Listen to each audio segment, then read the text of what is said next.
Isaías, capítulo número 55. Diz assim a palavra do Senhor: todos vós que tendes sede, vinde às águas, e vós, os que não tendes dinheiro, vinde, comprai e comei. Sim, vinde e comprai sem dinheiro e sem preço, vinho e leite.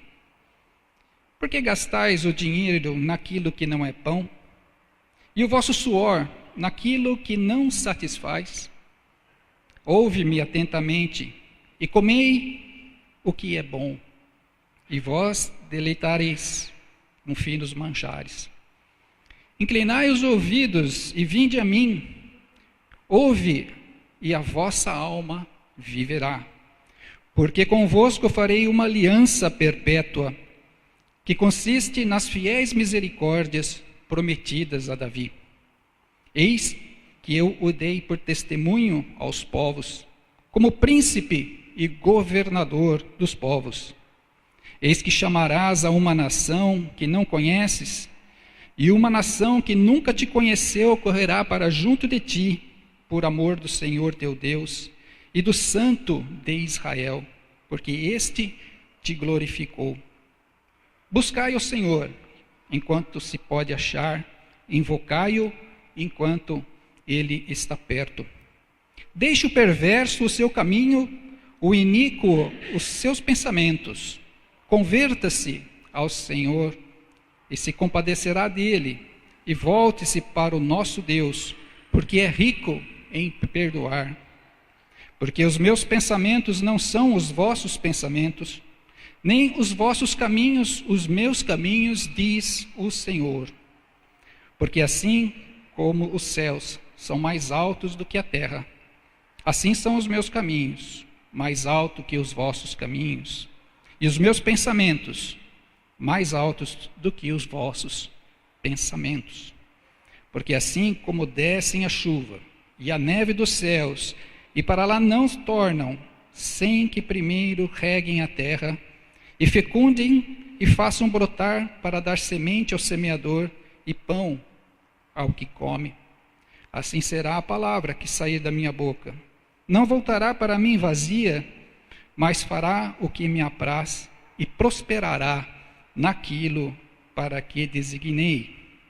Saireis com alegria e paz, serei guiados, os montes e os outeiros romperão em cântico diante de vós, e todas as árvores do campo baterão palmas.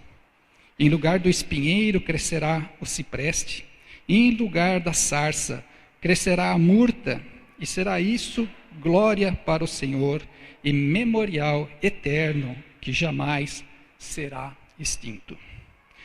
Querido Deus e Pai, eu quero te agradecer, Pai, por tudo aquilo que realizamos na tua presença nesta manhã. Obrigado pelos louvores, obrigado porque o Senhor também tem nos edificado. E que neste momento, nesta hora, Pai, o Senhor esteja abençoando a tua palavra, que o Espírito Santo esteja à frente de tudo. Em nome de Jesus. O livro do profeta Isaías, talvez ele seja um dos livros mais fascinantes e mais completos livros das Escrituras Sagradas.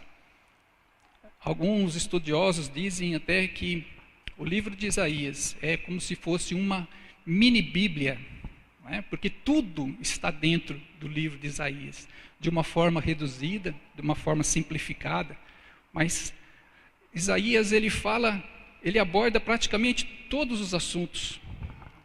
Ele fala desde a origem do pecado, lá nas regiões celestiais, ali, com a queda de Satanás e seus anjos, fala sobre a degradação humana através do pecado, fala do juízo sobre os povos que se desviaram da palavra do Senhor, fala da restauração que viria através do Messias prometido, aquele que salvaria todas as nações. Isaías também retrata muito sobre a vida de Jesus, desde o seu nascimento, o seu ministério, fala sobre a sua morte, não é? Isso 700 e tantos anos antes de Cristo, Isaías já estava profetizando sobre todas essas coisas. Fala sobre a ressurreição de Jesus, fala sobre o final dos tempos, fala do novo céu, nova terra. Não é? Nós vemos aqui praticamente de Gênesis a Apocalipse, nós vemos dentro do livro de Isaías. Não é? E é interessante, o livro de Isaías tem 66 capítulos. Não é? O número de livros que nós temos na palavra de Deus. Né? Isso é muito bacana. E Isaías ele recebeu o seu chamado cerca de 740 anos antes de Cristo, no ano da morte do rei Uzias. E Isaías ele pertencia à nobreza do reino de Judá. Ele estava ali junto com o rei, ele tinha bons relacionamentos ali com a alta sociedade ali de Judá. E alguns dizem que talvez ele fosse primo do rei Uzias. Alguns estudiosos entendem que ele tinha um grau de parentesco com o rei Uzias. Isaías profetizou por cerca de 50 anos e o seu ministério se deu ao longo de 4 reinados. Começou no final do reinado de Uzias, Jotão, o Josias foi um bom rei, né? Jotão, em seguida, também foi um bom rei. Depois tivemos Acás, que foi um rei perverso e ruim. E depois Ezequias, que também foi um bom rei para Judá e realizou ali algumas reformas espirituais na igreja e do templo, né? E tudo mais.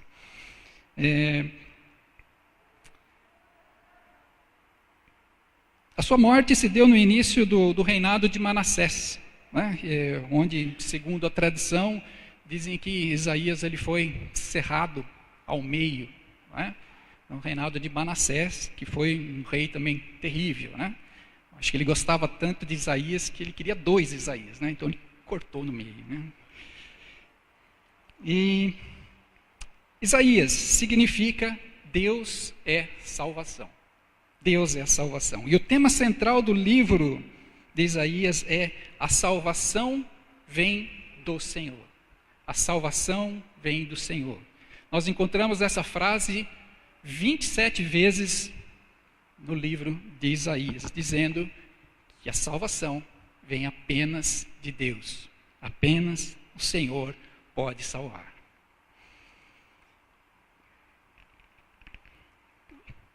E o texto que nós lemos agora, ele descreve como seria, ele estava profetizando aqui, como seria o retorno do povo de Deus à terra prometida após os 70 anos de cativeiro na Babilônia.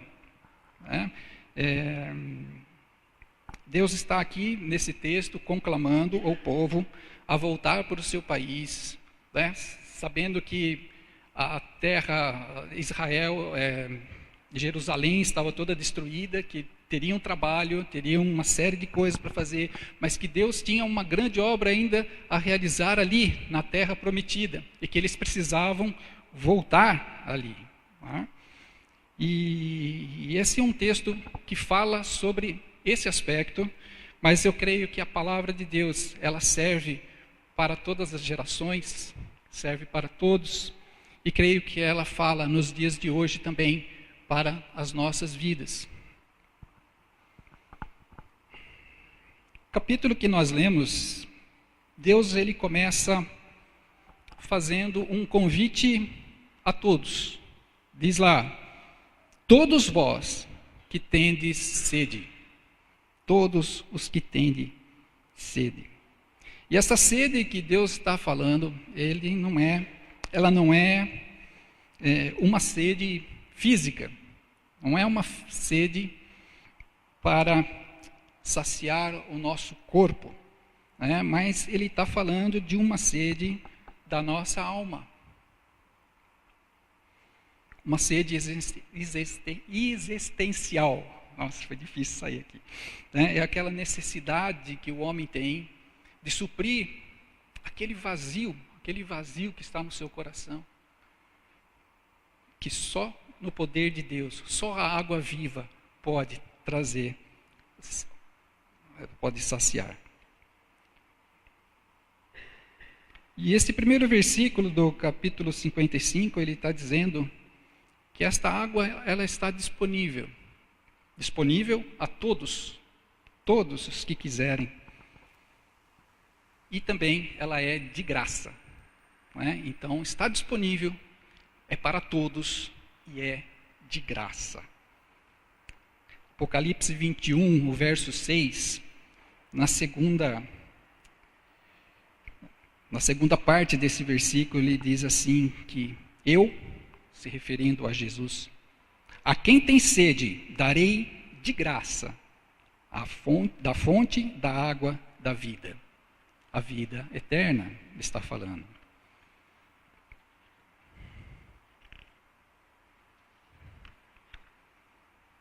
A água da vida, para todos e de graça.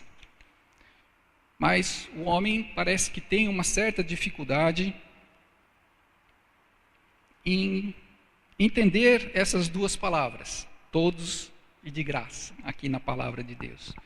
Porque alguns, muitas vezes, se sentem tão pecadores, muitas pessoas se sentem assim, que os seus pecados são tão abomináveis, e que os seus erros são tão graves, né, que as consequências geradas foram tão grandes, que não tem mais jeito. Não se consideram merecedores do perdão de Deus, não se sentem dignos de beber desta água. Outros entendem que tudo tem que ter seu preço. Não é possível alguma coisa ser de graça, ainda mais nos dias de hoje. É impossível. Não é? Ele não consegue entender que ele pode receber algo sem dar nada em troca. Não é? Imagina você convidando um amigo para um almoço, e você faz todos os preparativos ali, compra o alimento, compra os temperos, faz uma comida saborosa, uma comida bacana para ele, e aí você então convida aquele seu amigo, e vocês comem, e vocês almoçam, e tem um momento prazeroso ali. E aí no final do almoço, então ele se levanta, pega a carteira, e fala, e aí, quanto foi? Né? Quanto custou? Não custou nada, é de graça. Né? Eu tive um custo, comprei algum material, mas o prazer que eu tenho, né, em te convidar, de estar junto, isso não paga, é isso que eu quero. Né? E muitas vezes fazemos isso com Deus. Né? Achamos que tudo tem um custo. Né? Deus, ele pagou um preço tremendo por nós, para que nós pudéssemos ter a salvação de graça. E esses dois tipos de pensamento, eles acabam formando uma barreira que muitas vezes impede as pessoas de beber, de chegar a essas águas e saciar a sua sede. Águas que trazem refrigério para a nossa alma, através de Jesus, é de graça e está aberta a todos. Esse refrigério, ele é completo. Né? Ele não só nos traz traz a vida, nos traz a vida eterna, mas ele traz uma vida em abundância, como Jesus fala. No finalzinho desse primeiro verso, se diz lá que o profeta fala sobre vinho e leite. Além da água, Deus ainda nos fornece o vinho e o leite. O vinho, ele representa a alegria, né? O regozijo, felicidade, satisfação. Enquanto que o leite, ele nos dá aquela ideia de nutrição, né? Aquele alimento que a criança recém-nascida precisa. Né? 1 Pedro 2,2 fala sobre isso. Ele fala, desejar ardentemente, como crianças recém-nascidas, o genuíno leite espiritual, Para quê? Para que seja dado crescimento para a salvação. Então Deus, Ele é perfeito em tudo. Então Ele não só nos dá a água da vida, mas Ele quer que nós tenhamos uma vida repleta de felicidade, de regozijo, de liberdade. Não é uma vida de privação, não é uma vida de torturas, não é uma vida cheia de regras, mas é uma vida de liberdade ao Senhor. Deus nos deseja dar uma vida repleta de bênçãos, cheia de alegria, de paz, e por isso Ele diz: vinde às águas todos os que têm sede. O Salmo número 42, no primeiro versículo, o salmista diz assim: olha, como suspira a corça pelas correntes de água, por ti suspira a minha alma, ó Deus. O autor, nesse salmo, ele estava reconhecendo que ele tinha uma grande necessidade. Primeiramente, era isso. Ele tinha uma grande necessidade de alimentar a sua alma. E, em segundo lugar, ele entendia que Deus era a sua única fonte capaz de suprir esta necessidade. O problema é que muitas vezes o homem, ele não entende. Ele não sabe como preencher esse vazio que está dentro de si, que é espiritual. E por não conhecer a Deus, ele acaba buscando satisfações em coisas que não satisfazem. Felicidade passageira, através de conquistas de bens materiais, trazem uma felicidade, mas elas são passageiras. Prazeres momentâneos, a idolatria, religiosidade, não é? Quantas pessoas são religiosas, buscando, mas não conseguem encontrar ao Deus verdadeiro. Objetivos terrenos que precisam ser substituídos constantemente para tentar manter essa falsa sensação de saciedade. E o verso 2, ele está dizendo justamente isso. Deus está perguntando: por quê? Por que vocês gastam as suas energias em coisas que não irão satisfazer? Veja, Deus não está dizendo aqui que nós não devemos ter planos terrenos, não é? Estudar, crescer profissionalmente. Ele não está dizendo isso. Não está dizendo que nós não podemos lutar pela nossa casa própria, termos o nosso carro, viagens.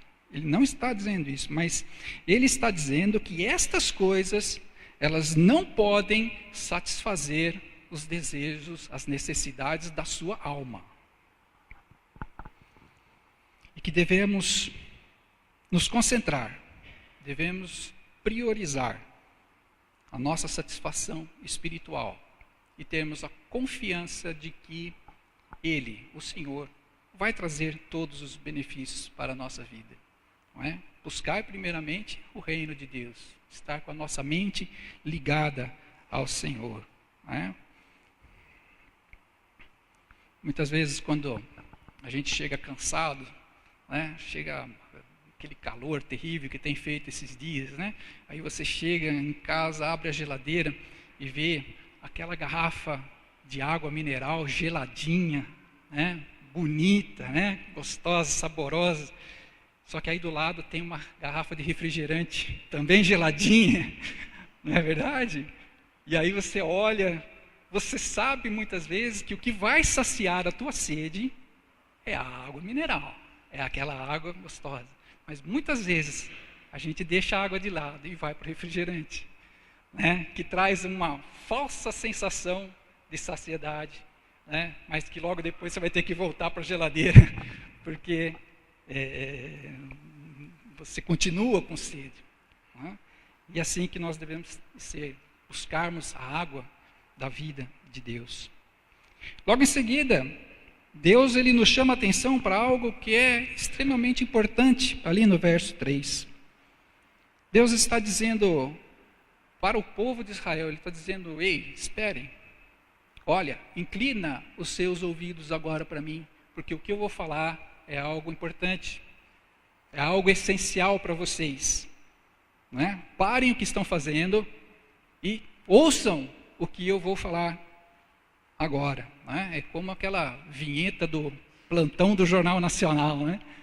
Está todo mundo conversando na sala, não sei o quê, aí toca aquela vinheta lá, o plantão do Jornal Nacional, aí todo mundo para assistir aquilo lá, para saber o que está falando. E Deus está falando, olha, incline seus ouvidos agora, porque eu vou falar, é importante. Ele diz, ouve, e a vossa alma viverá.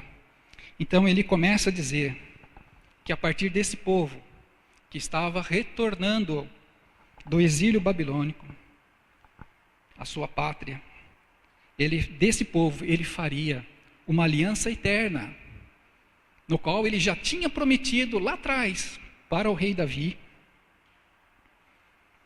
que os povos do mundo inteiro, povos que eles não conheciam, né?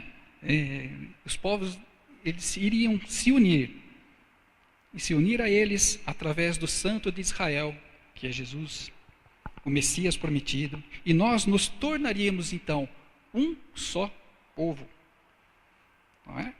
E Deus está falando aqui um pouco da igreja, não é? Eu preciso que vocês voltem do cativeiro agora, voltem para Jerusalém, vocês precisam reconstruir toda a cidade, os muros, não é? Porque de lá vai sair o Messias prometido, não é? Então ouçam, venham, não é? Participem, porque você tem uma obra fantástica para realizar no meio de vocês aqui. E o verso Deus diz, buscai ao Senhor enquanto se pode achar, invocai-o enquanto está perto. Esse versículo, ele nos faz interpretar que haverá um tempo, haverá um momento em que não mais iremos achar o Senhor. Que haverá um tempo em que Ele não estará mais por perto. Por isso, buscai enquanto há tempo, enquanto Ele está perto. O sermão profético de Jesus, lá em Mateus capítulo 24, 37, ele fala assim como foi nos dias de Noé, não é? E aí ele começa a falar que as pessoas comiam, bebiam, casavam, davam-se em casamento, e não estavam prestando atenção ao redor daquilo que estava acontecendo. Pelo contrário, né, eles caçoavam de Noé e diziam que ele era um louco e tudo mais. E Noé continuou ali construindo, até que o dia que a porta se fecha. Né? E no livro de Gênesis ali, conta que Deus é quem fechou a porta da arca. A porta que Deus fecha, não abre mais. Então eles estavam ali, vivendo dissolutamente, até que Noé termina a sua arca, leva lá a sua família, leva os animais, e a palavra diz que Deus fecha a porta. A hora que fecha, acabou o tempo. Quem estava dentro da arca foi salvo. Todos que estavam dentro da arca foram salvos. Quem estava fora se perdeu nas águas do dilúvio. E aí não adianta mais bater, não adianta mais se arrepender, não adianta mais. É como uma partida de futebol. Enquanto o juiz não apita o fim do jogo, a bola está em jogo. Você pode tentar fazer o gol, você pode tentar fazer tudo possível, mas a partir do momento que ele apita o final, aí não adianta mais você sair correndo. Você pode até sair correndo com a bola e chutar várias vezes para o gol, mas o resultado já não vai ter mais nenhum efeito. Se olharmos para os nossos dias com mais atenção, nós vamos perceber que muitas coisas também estão acontecendo ao nosso redor. O mundo está mudando de uma forma muito rápida. Não é? Os mais experientes aqui podem dizer, né? Como é que era a vida 30 anos, 40 anos atrás?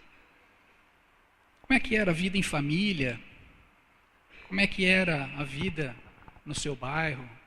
Não é? Aquele momentinho que fazia aquelas rodinhas na frente de casa para conversar, jogar bola, não é? Aquela tranquilidade. Como é que eram nas escolas antigamente? Como é que tem sido hoje? Como eram os relacionamentos daquela época? Como mudou? Como as coisas têm mudado? Relacionamento entre pais e filhos, relacionamento entre alunos e professores, relacionamento entre os mais jovens com os mais velhos. Tudo está mudando. O apóstolo Paulo, ele escreve lá a Timóteo, na segunda carta, no capítulo 3, ele diz que lá nos últimos tempos viriam tempos difíceis, dias difíceis. E aí ele começa a citar uma série de adjetivos aqui, que os homens seriam egoístas, avarentos, arrogantes, né? E diz, vai listando aqui, blasfemadores, desobedientes aos pais, ingratos, sem domínio de si, inimigos do bem, né? E tantas outras coisas o apóstolo estava falando aqui. E muitas vezes nós estamos entrando nesse ritmo também. Nós que somos a igreja do Senhor, somos povo separado, muitas vezes nós somos envolvidos com as coisas deste mundo e nos envolvemos de uma forma que excede os limites. É lógico que nós vivemos nesse mundo e nós vivemos sobre a pressão deste mundo, mas tudo tem um limite e nós precisamos prestar atenção nestes limites.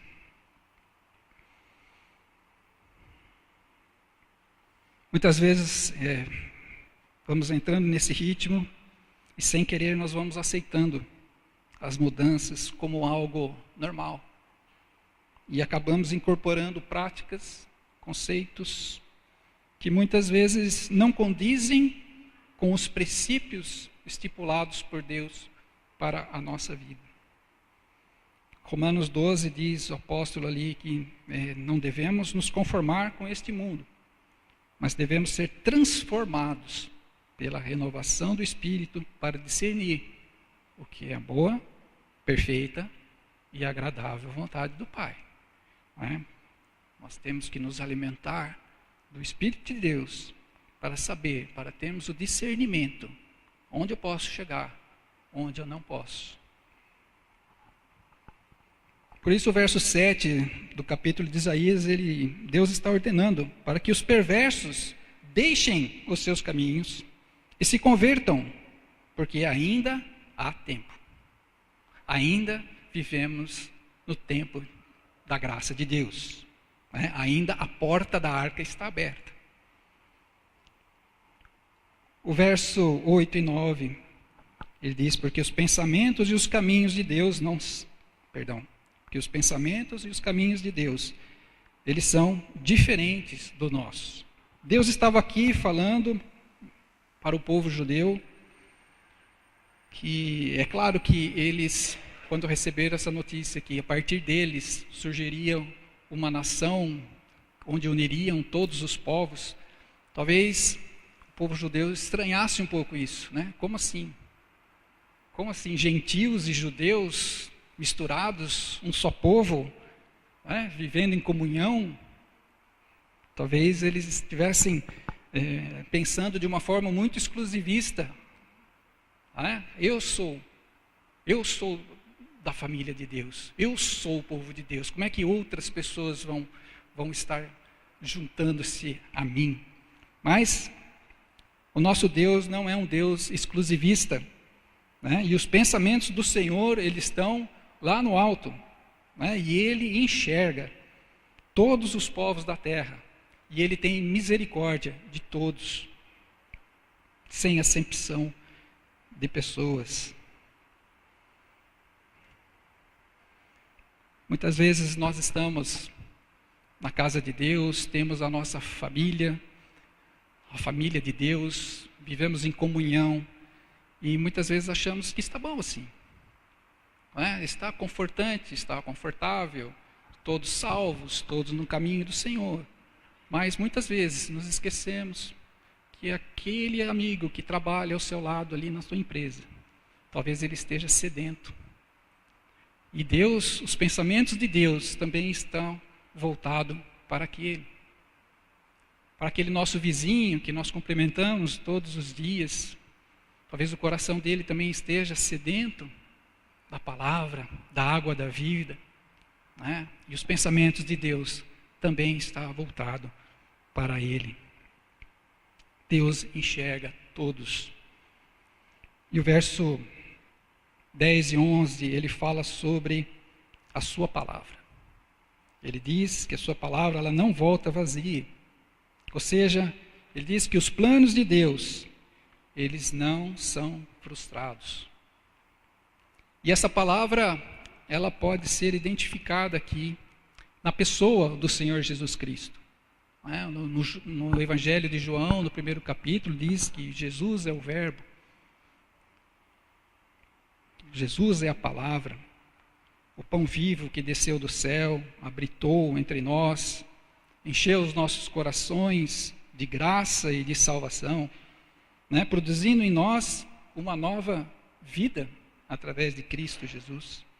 E nós agora também estamos aqui para gerar novos frutos para o reino de Deus. É isso que esse versículo está falando. Não é? Quando ele fala ali... Porque assim como descem as chuvas e a neve, né, e ela não volta para Deus sem antes regar a terra, dar semente ao semeador, e fortalecer e fertilizar, para depois então voltar ao seu Criador. Onde havia... O verso termina ali dizendo, no verso 12, 13, ele diz que tudo, absolutamente tudo será restaurado. E que até a natureza irá aplaudir os feitos do Senhor e tudo será transformado. E onde havia dor, sofrimento, desânimo, agora haverá uma vida transformada, cheia de alegria, de grande paz, regozijo eternamente. Em lugar dos espinheiros, crescerá o cipreste, e em lugar da sarça, crescerá a murta, e será isso, glória para o Senhor, e memorial eterno, que jamais será extinto. Amém? Que Deus possa abençoar a sua palavra nesse momento. Gostaria que você curvasse a sua cabeça agora, nós vamos orar. Possamos refletir um pouco sobre a palavra do Senhor. Eu não sei como você entrou aqui nesta manhã. Eu não sei se você está sedento desta palavra, desta água da vida. Talvez você não tenha tido ainda a oportunidade de poder receber o Senhor Jesus como seu Salvador, como seu Senhor. Talvez esse seja o momento de você colocar. Talvez você esteja dizendo, não, meus pecados são muito grandes. Deus está dizendo, venha, é de graça, e é para todos. Talvez você já esteja na igreja há algum tempo, convertido, conhece a palavra de Deus, se alimenta da fonte da água da vida, mas talvez você tenha estado um pouco acomodado, sujeito muitas vezes à pressão deste mundo. Talvez seja o momento de colocar diante do Senhor, colocar a sua vida diante do Pai eterno e ter a sua vida regenerada, transformada novamente pelas águas do Senhor.